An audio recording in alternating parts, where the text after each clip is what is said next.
moins de 5 ans du Mondial 2030, que le Maroc co-organisera avec l'Espagne et le Portugal, un défi majeur s'impose: adapter son code pénal, vieux de plus de 60 ans, aux standards internationaux en matière de droits humains. Amnesty International a déjà alerté, estimant que la FIFA doit exiger une stratégie crédible en matière des droits humains pour l'édition 2030, en dénonçant la contradiction entre l'organisation d'un tel événement et la criminalisation de comportements relevant de la vie privée et de la liberté d'expression.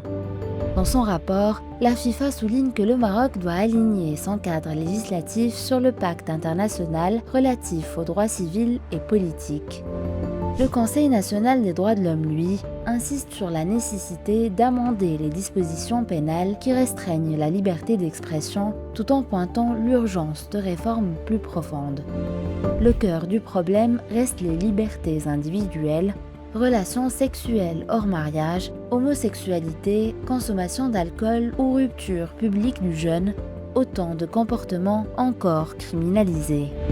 Le CNDH plaide pour l'abrogation des articles liberticides, notamment les 489 à 493, et rappelle ses recommandations en faveur de la dépénalisation des relations consensuelles entre adultes.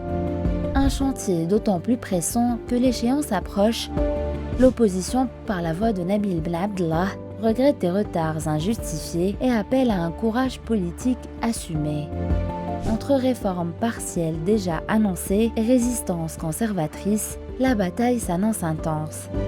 La réforme du code pénal, réclamée depuis des années, pourrait devenir l'un des enjeux majeurs à l'approche du Mondial 2030 et des prochaines législatives.